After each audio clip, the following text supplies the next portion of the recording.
صاحب یہ معاملہ ٹیڑھا ہے، لیگلی آپ کو اسٹیبلش کرنا ہے تو آپ کو فائنینشیل ٹرانزیکشنز کی ڈیٹیلز چاہیے ہوتی ہیں. توشہ خانہ میں کچھ بھی سیدھا نہیں ہے. پہلی بات یہ ہے کہ عمران کو لینے نہیں تھے چاہیے، لے لیے تو مارکیٹ میں جا کے اونے پونے بیچنے نہیں تھے چاہیے، اور اب یہ والی ٹرانزیکشن اسٹیبلش کرنی پڑتی ہے. یہ خالی کہنے سے ہو نہیں جاتی. نہیں، میں 12-15 سال میں نے ان کے زندگی کے گزارے ہیں، مجھے کہیں پہ 1 انچ کا بھی ایسا نہیں لگا کہ ان کو کبھی پیسے کی کوئی گریڈ ہو. لیے کیوں تحفے؟ میں تو بار بار یہ سوال کرتا ہوں کہ لیے کیوں تحفے؟ یہ ایک سوال ہے، لیکن میں آپ کو جو ایک، کیونکہ میرا احترام پیار عزت ان کے ساتھ ابھی بھی ہے، تو میں اس کے دائرے میں رہتے ہوئے صرف اتنی بات کر سکتا ہوں. کئی دفعہ جیسے میں ہمیشہ کہتا ہوں کہ وہ 2 خاص اور 3 سانپ اور کچھ کیڑے ہیں، کئی دفعہ آپ کے ارد گرد ایسی سچویشن آ جاتی ہے، ایسے ارد گرد لوگ کام کر دیتے ہیں کہ آپ ایک ٹرم ہوتی گاڈ کمپلیکس، اس کے تحت آپ پھر وہ سارا ملبہ اپنے سر پہ لیتے ہیں کہ میں سب کچھ سنبھال لوں گا. میرے خیال سے عمران خان صاحب بھی اس سچویشن کا حصہ پھنس گئے ہیں. آپ کے خیال میں ان کے اندر یہ فیتھ آ گیا کہ میں سارا کچھ کر سکتا ہوں، میں سنبھال لوں گا کسی کو بچانے کے لیے، کچھ کو بچانے کے لیے. خان صاحب نے بہت دفعہ اپنی زندگی میں کیا ہے. ابھی بھی آپ دیکھیں تحریک انصاف کے اندر جو سانپ ہیں، جو برا وہ کرتے ہیں، وہ سب برا جو کرتے ہیں وہ عمران خان کا ہوتا ہے، اور جو اچھا کرتے ہیں وہ ان کا ہوتا ہے. جن کو آپ نے پچھلے پروگرام میں 2 خاص اور 3 سانپ کہا تھا، پروگرام کے بعد بہت سے لوگوں نے سوال پوچھا کہ فیصل واڈا نے کنوں 2 خاص کیا سی. اب میں کسی کا نام نہیں جانتا، آپ سے بعد میں بھی پوچھا تھا تو آپ نے کہا بس جتنا کہنا تھا اتنا کہہ دیا، لیکن کچھ بتا دیں دیکھنے والوں کو. ندیم بھائی صاحب، میرے خیال سے جس سچویشن تک چیزیں جا رہی ہیں، وہ دن دور نہیں ہے کہ وہ 2 خاص اور 3 سانپ اور کچھ کیڑوں کا نام آ جائے گا، کیونکہ اس میں بہت ساری چیزیں پھنسی ہوئی ہیں. ان 2 خاص اور 3 سانپ اور کچھ کیڑوں کے بیچ میں پاکستان کا نقصان ہے، عمران خان صاحب کا نقصان ہوا، اداروں کا نقصان ہوا، اور اس کے تانے بانے ارشد شریف کے کہیں پاس پہنچیں گے. تو یہ بہت بڑا کینوس ہے. تو میں بہت احتیاط اور حکمت سے کام لے رہا ہوں. میں نے تینوں چیزیں آپ سے ڈسکس کرنی ہے. آرمی چیف کی تعیناتی بھی ڈسکس کرنی ہے. آپ نے اداروں کا نام لیا تو اداروں کے بندوں کے نام آتے ہیں، وہ بھی آپ سے پوچھنا، اور ارشد شریف بھی پوچھنا. لیکن کل آپ کی پیشی ہے اس، ابھی میں نے جو انٹرو میں ذکر کیا تھا، ریاض ملک کو 190 ملین پاؤنڈ آیا اور 190 ملین پاؤنڈز دے دیا گیا. آپ اس کیبنٹ میٹنگ کا حصہ تھے؟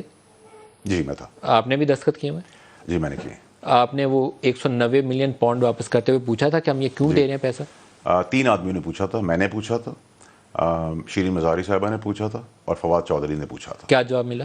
اور ہمیں شہزاد اکبر صاحب نے ایک سیلڈ اینولپ تھا، انہوں نے کہا کہ یہ میں نہیں کھول سکتا. اس کے بعد ایسے دکھایا انہوں نے کہ کھلا پریزنٹیشن اس کی دی، اور انہوں نے کہا کہ اس میں ہماری ریزرویشن ہے یو کے اتھارٹیز کی طرف سے، اور یو کے اتھارٹیز کی طرف سے ریزرویشن ہے، اور ریزرویشن کو ہم یہاں ڈسکس بھی نہیں کر سکتے. کیبنٹ میں بھی نہیں کر سکتے. کیبنٹ میں بھی ڈسکس نہیں کر سکتے. تو اس پہ کیونکہ میرا کنسٹرکشن کا کاروبار ہے، میں نے سوال اٹھایا تھا، شیرین مزاری صاحبہ نے سوال اٹھایا تھا، اور فواد چودھری نے سوال اٹھایا تھا. تو اس سوال کو انہوں نے نگیٹ کر دیا تھا، اور بہت برا بھی مانا تھا اس سوال کے اوپر. اور پھر کیونکہ شہزاد اکبر نے برا مانا، انہوں نے بہت برا مانا تھا، اور ایک سیلڈ انویلپ تھا، اس کے تحت انہوں نے کہا کہ یہ ہم یہاں ڈسکس بھی نہیں کر سکتے، اور یہ ایک گورنمنٹ ٹو گورنمنٹ سچویشن ہے. اور جب میجورٹی ہمیشہ کیبنٹ کی اتھارٹی ہوتی ہے، تو جب میجورٹی نے، پرائم منسٹر نے اس پہ کچھ بولا؟ پرائم منسٹر بھی اس بریفنگ کو اتنی غور سے سن رہے تھے جتنی غور سے ہم سن رہے تھے. لیکن پرائم منسٹر کو بھی، عمران خان صاحب کو بھی، میرا سمجھنا یہ ہے کہ جو ہمیں اس وقت سمجھ میں آ رہی تھی وہ بھی سن رہے تھے. کوئی ایسی چیز نہیں تھی جن کے بارے میں ان کو پہلے بریف کیا ہوا. سر معذرت کے ساتھ، پرائم منسٹر کوئی گھگو گھوڑا نہیں بن کے وہاں بیٹھا ہوتا. پرائم منسٹر کے وہ وزیر ہوتے ہیں جن کا کام ہے اس کو ایڈوائزر ہے تو اس کو بریف کرنا ہے. ہم نے 3 لوگوں نے کیا، لیکن میجورٹی نے مان لیا تو پھر ہم نے بھی سائن کر دیا. اور یہ جو نوٹس ہے وہ ایکچولی سارے وزیروں میں سے میں بھی اس باقیوں کو بھی کیا ہوگا. You are one of them. ہاں، I am one of them. لیکن کئی جگہوں پہ اسپن ایسے ہو رہا ہے جیسے میں نے کوئی خود بت کی ہے. کچھ جگہوں پہ کہ نیشنل کرائم ایجنسی نے پیسہ پکڑا تھا، اور وہاں پر آؤٹ آف کورٹ سیٹلمنٹ ہوئی تھی، اور پاکستانی ریاست کو، اسٹیٹ آف پاکستان کو پیسہ لٹایا گیا تھا. یہ پاکستانی ٹیکس پیئرز کا پیسہ ہے، اور ہم نے پلیٹ میں رکھ کے اسی کو دے دیا. ہاں، تو پلیٹ میں تو رکھ کے کوئی چیز دی جاتی ہے نا. کاروباری تو پلیٹ میں رکھ کے کوئی چیز دیتا نہیں مفت میں. It's a serious matter. کاروباری آدمی نے بھی کسی کو بہت ساری جگہوں پہ بینیفٹ دیے ہیں نا. کس کو دیے ہیں؟ وہ تب آپ جب پروب ہوگا تو کھلیں گی وہ چیزیں.